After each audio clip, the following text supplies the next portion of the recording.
Continúa la prueba de ADN por la 91.7. Actualidad, deportes, noticias.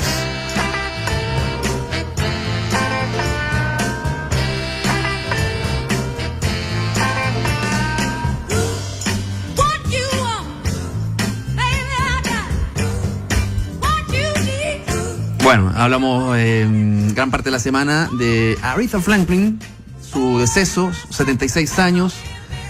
Estaba de cumpleaños una grande y murió una más grande todavía. Pero además ha sido una semana y un mes de agosto cargado de efemérides musicales de grandes artistas que han estado de cumpleaños, desde Lucho Gatica, Cerati, la misma Madonna. Para hablar de eso, de la trascendencia, sobre todo a quien estamos escuchando, está en nuestro estudio un conocido de la casa, Marcelo Contreras, periodista, crítico del diario La Tercera. ¿Cómo estás, Marcelo?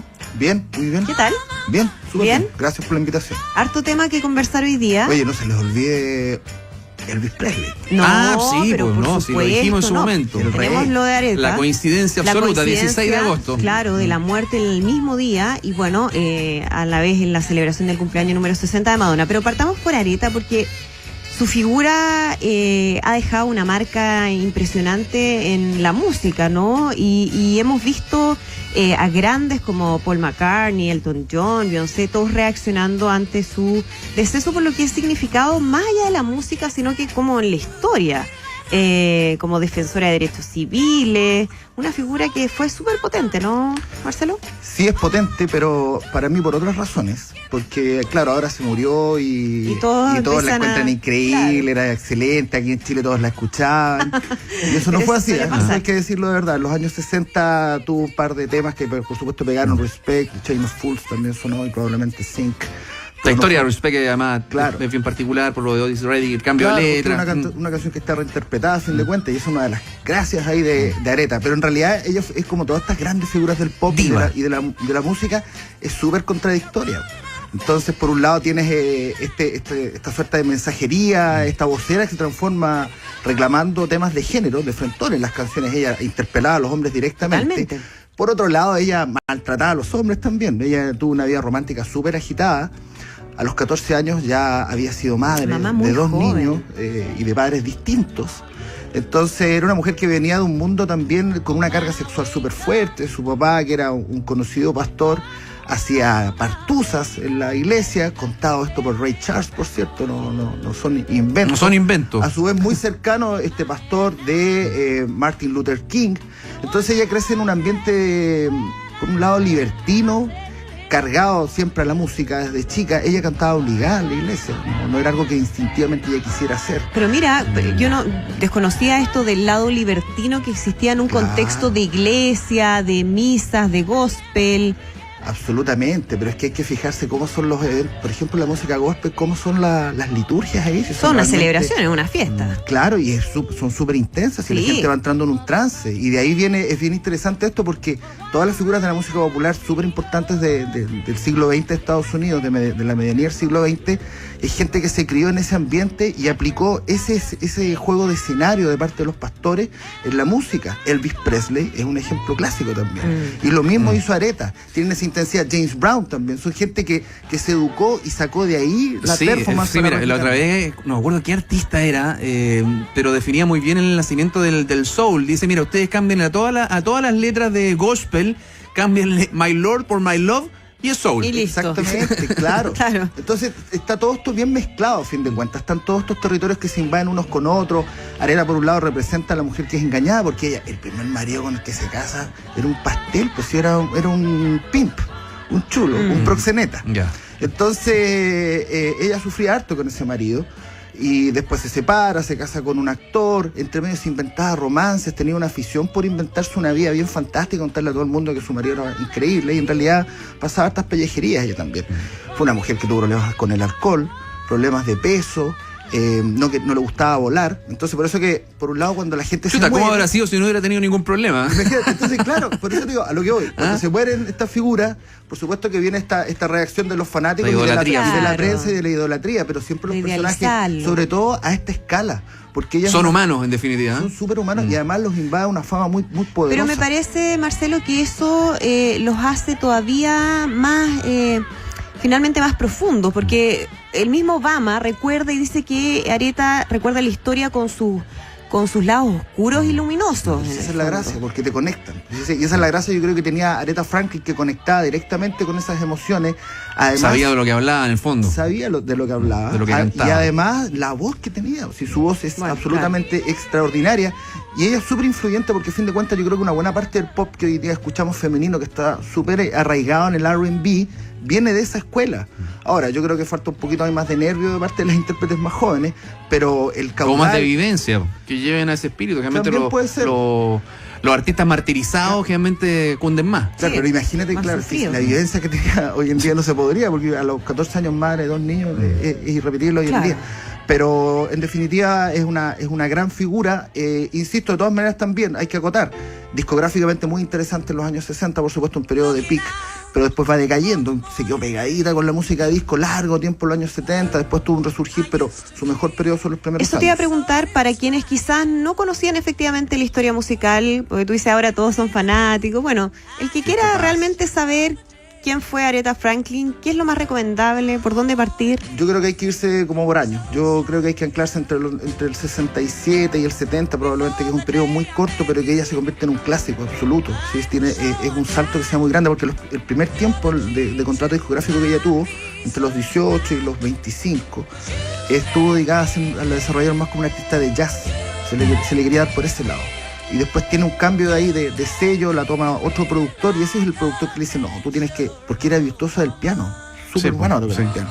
Dice, tú tienes que tocar el piano. Hasta el último, la recordamos en la actuación del 2015 ahí, cuando hizo llorar a Obama y a la Carole King, que ella al piano. Bueno, Elton John decía eso ayer, creo que en un tuiteo, ante el fallecimiento de Aretha, comentaba eso, que estaba súper subvalorada como pianista, era espectacular como pianista. Hay un video... Nos acordamos de Nina Simone también. Hay N material que uno puede chequear ahora. Yo estuve viendo ayer una entrevista que le habían hecho en 1968, un canal de televisión, y ella mostraba ahí su destreza al piano y mostraba las diferencias entre el gospel, el soul, para que la gente notara la diferencia, y que no es mucha la que tú decís, Gerson, respecto de que a fin de cuentas podéis cambiar una letra y el contenido es más o menos lo mismo, pero eran súper ligeros los cambios de acordes, pero básicamente era lo mismo.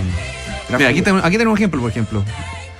Esto podría ser perfectamente... Dejemos un poquito. Pese a que es una canción de Carole King, pero netamente soul, y si no le cambia la letra podría ser gospel perfectamente. Oye, le robó el show, porque ese show del 2015 era de Carole King. ¿Ah, sí? Claro, eso es lo increíble. Y quedó para la historia ya como a la vez que lloró Obama. Claro, que se emocionó profundamente. Pero un homenaje a Carole King. Carole King pasó un poco... Pero ella estaba muy impactada, Carole King, con la interpretación de esta canción. No podía creer. Bueno, en realidad uno... Bueno, aparte que ese otro detalle buenísimo, las divas. Porque Aretha no pasaba ninguna competencia, ninguna. Yo vi una entrevista que le habían hecho en el Wall Street Journal en el 2014 y le preguntaban por las estrellas de ahora. Adele, sí, bien, buena cantante.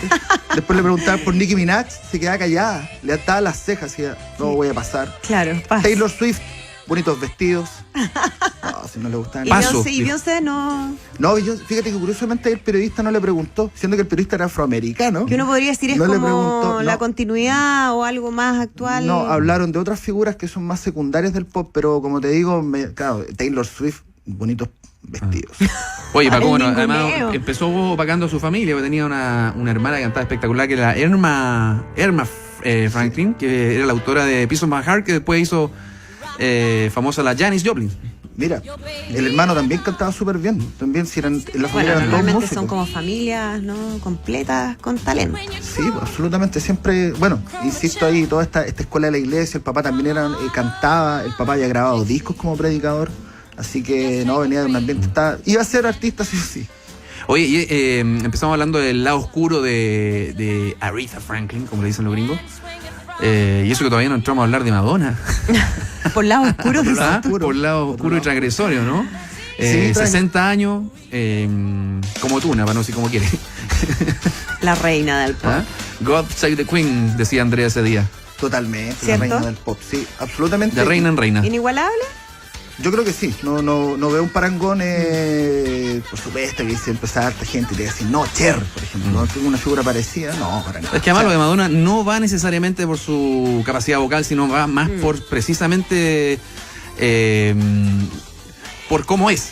¿Ah? Por cómo Mira, Como su yo creo- postura claro. completa. Yo creo que el mejor paralelo con Madonna, y que no se nocen los fanáticos de David, pero es con Bowie. Ah, Yo mira. encuentro que es bien parecida Estoy con de David acuerdo Bowie, con eso. totalmente. Porque tiene aprovechó cada momento, cada ola del pop. Ahí estaba Madonna, más o menos Bowie hizo lo mismo, sí. Sí, y siempre fue cambiando. Y además la reconversión permanente, esa exacto. cosa de ir cambiando completamente los looks, o sea, como camaleón versión femenina. Y estar haciendo también siempre esta búsqueda de dónde están los productores de moda, ¿Verdad, la po? gente que tiene, en este caso, que estaba conectada con la electrónica. Acuérdate Mirwais. cuando se reinventa a fines de los 90, aunque ese trance electrónico ya la traía ya desde comienzos de los 90.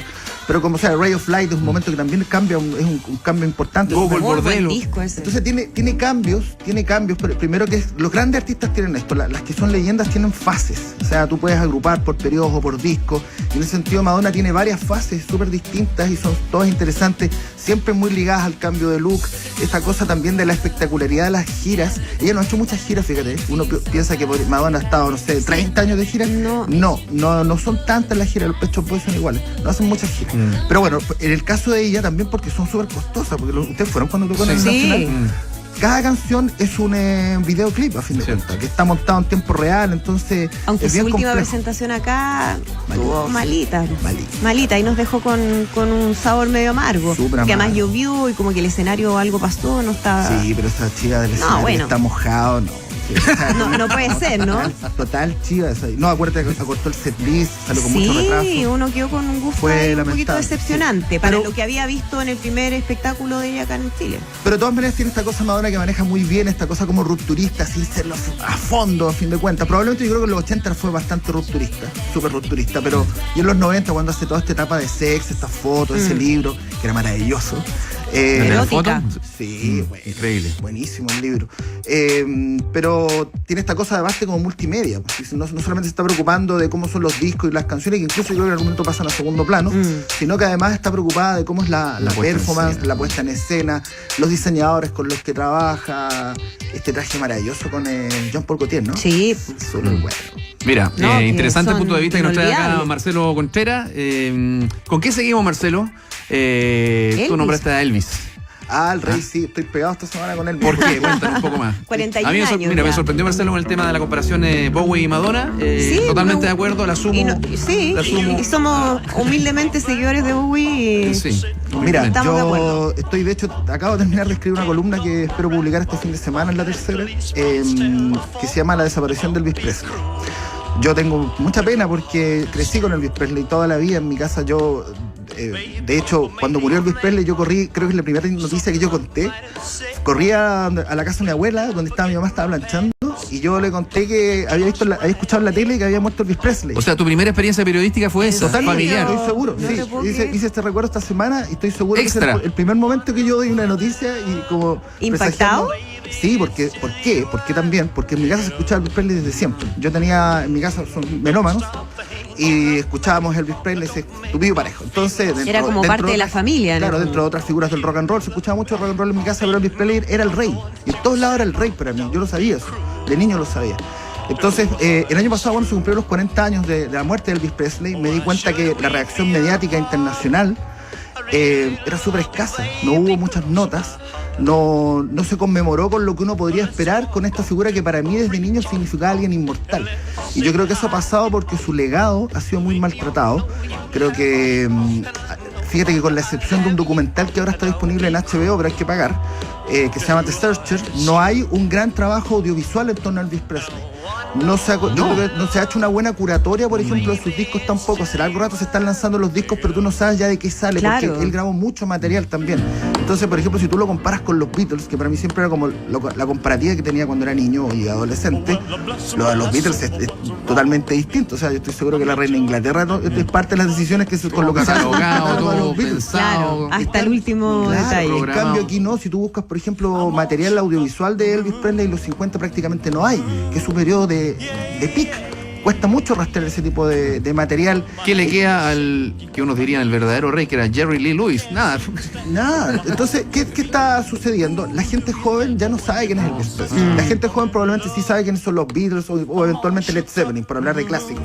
Pero yo creo que la gente joven, los millennials incluso, les preguntas por Elvis y ya les parece una figura extraña o definitivamente no la conocen. Entonces, Marcelo, ¿y yo creo por que se qué? está desvaneciendo. ¿Por qué? Se ¿Porque desvanece. sí nomás? O... No, porque hay un trabajo, pero insisto, porque hay, esto es algo que la gente nunca puede olvidar. Las figuras también de esta envergadura son negocios. Y yo creo que ha sido un negocio mal administrado. Creo que ese negocio, el catálogo de Elvis Presley, de hecho, estando, no recuerdo si en los últimos años o cuando recién había muerto, pero el coronel Tom Parker, que fue su manager histórico, un tipo que supo hacer muy buenos negocios en su momento, pero que también después en un minuto entra en decadencia y hace muy mal los negocios, vendió muy mal el catálogo de Elvis Presley. Después, de hecho, Priscilla Presley lo demandó a él por esta mala venta del catálogo de Elvis Presley. Entonces estamos hablando de hace 40 años ya, había un deterioro de su imagen y de su legado. Entonces es triste para un tipo O sea, que... si estuviera vivo ya se hubiera preocupado de esto. Absolutamente. No lo había dejado pasar jamás. No, sería, o sea, él tiene marca, él siempre fue un pionero de la música popular. Él instaura la cultura del rock and roll, que en definitiva es la cultura que hace visible a la juventud. Hasta ese minuto la juventud no existía. Los jóvenes, tú pasabas de niño a convertirte en un adulto que se había casado y tenido 2 hijos. Pero ese tránsito no existía en términos sociales. Entonces Elvis Presley es la primera figura popular e iconográfica que representa a esa gente. Representa ese salvajismo, esa rebeldía, ese no saber qué hacer con toda esa energía que el tipo tenía. Entonces es un tipo que cambia la cultura pop, cambia la historia de la, cambia Marcelo, el curso de la historia. y tú decías, bueno, puede que los millennials ni siquiera lo conozcan o tengan una noción pero muy lejana. Casi. ¿Por qué tendrían que escuchar a Elvis? Es difícil ahí porque volvemos a lo que decía adelante. Yo creo que es una curatoria primero porque hay mucho material, hay que elegir. Hay mucho material bien malo de Elvis Presley también. Hay una cantidad en los años 70 de material que grabó pésimo, de sesiones muy mal hechas. ¿Por qué tendría que escucharlo? Yo creo que hay que hacer un trabajo ahí de marketing. Hay que nuevamente reposicionarlo eventualmente como lo que él significó respecto a la rebeldía de una persona que tenía una energía sexual muy fuerte, y que eso hay una consonancia que hoy en día la música popular, el reggaetón está basado en el sexo. O sea, no es el romance, es lo que importa, Claro. es el sexo. Y Elvis Presley es una figura bien sexual en su momento. O sea, era el sexo. Él representaba el sexo. Sus movimientos eran inequívocamente sexuales. Y las letras del primer rock and roll de las grandes estrellas, Jerry Lewis, que tú mencionaste recién, o Little Richard, todas giraban en torno al acto sexual, con metáforas bien grotescas, incluso algunos por ahí, pero son referencias al sexo. Entonces hay que ir a trabajar y reivindicarlo. Es un tipo que tenía una gran facha. Yo no sé si se podrá hoy en día, la gente lo encontrará guapo, no lo sé, pero hay que elegir porque hay muchas etapas también en la carrera del Elvis Presley. Sí, Pero a mí me da pena. la última no era de las mejores, por ejemplo. En sus momentos malos. Pesaba 159 Claro. kilos cuando él murió. Y una cantidad de calorías increíble. Otra vez leí el dato, no sé si era cierto, pero... 22.000 calorías. Ah, Yo claro, ese que eso artículo yo lo escribí. consumía. Ya, Sí. Yo no creí en ese artículo. ¿Cómo alguien Poniendo puede en comer duda al 22.000? entrevistado. No, yo lo 22.000 calorías? Oye, ese artículo lo escribí hace muchos años para la revista Caras, lo chequeé con un nutricionista, una profesional del área, le mandé todo lo que él comía porque yo tenía un libro de recetas de Elvis Presley que había sido editado en Estados Ya. Unidos, todavía lo tengo. Y le envié y bueno, por supuesto reporteando y armé lo que el tipo consumía ¿Pero al qué día. comía para comer 21.000 calorías? Bueno, 3 litros de gaseosas al día por lo menos, y toda la comida... En ese tiempo no eran diet ni nada parecido. No, nada, Mira, pura azúcar. casi todas eran piezas de pan que él mandaba a cortar, las ahuecaban un poco, y lo que luego se hacía se rellenaba con tocino, con mantequilla de maní, con mermelada. Todo eso se cerraba, se sellaba con algún batido, y luego se metía a freír, pero una pieza completa. Y eso era uno de los cuatro... Ese era el desayuno, Una ¿eh? chanchita. Y Pa' eso partir. acompañado de 12 cupcakes. 12 y milkshake, cosas así. Si Elvis Presley, y esto es Dios tristísimo, mío. Elvis Presley muere en el baño intentando obrar. Porque él tenía el intestino reventado con materia fecal. Yo sé que esto es muy desagradable, pero eso es lo que pasó. Pero es parte de la realmente. historia. Claro. Él estaba reventado con materia fecal por dentro. Porque este tipo hace esa horror. dieta, todo esto lo comía 3 o 4 veces al día. Él vivía al revés, además. Era una persona que vivía con el horario trastocado desde O niño. sea, despierto de noche. Siempre dormía- tuvo ese problema de él funcionaba completa y absolutamente al revés, como un vampiro. Porque le tenía miedo a la oscuridad. Arrastraba traumas de niño, además, porque la pérdida de su madre fue muy traumática para él. Él además tenía un hermano gemelo cuando venían naciendo y el hermano murió. Entonces es un tipo que en el fondo muere como un niño también, porque esa comida es como de cabros chicos. Claro, Sí, también sí. sufrió, ¿no? O sea, también tú cuentas ahí parte de sus historias que lo marcaron profundamente. No, sí, como te digo, tiene a pesar de la grandeza, a mí por eso que me gusta tanto el personaje, porque es magnánimo por una parte, un tipo que define una cultura, y por otro lado tiene aspectos súper miserables en su existencia, que son súper tristes, son Humanos. súper penosos. Sí, gigante y pequeño a la vez. Oye, un agosto potentísimo. Queda tiempo todavía, ¿no? Seguimos con alguien más. Elige, pues. Está Cerati, está Lucho Gatica, está... ¿Ah? Será tiene tanto cariño. Algo de Oye, Cerati. El disco no sé si se lanzó al final, el satélite de Cerati que venía en camino con las participaciones en la que hizo con Andy Summers y otras más, no sé, estaba como prometido para esta fecha. No, pero fíjate que hace poco estuve viendo ese video cuando Cerati grabó con Andy Summers y es súper buena la sesión. Está con el batero Billy Colaiuta, que es un seco, sí. Muy en la onda de lo que trabajaba Stuart Copeland, pero más tirado como a hacer el jazz, pero un virtuoso en la batería. Y Andy Summers, que cuenta ahí con una espontaneidad y una naturalidad.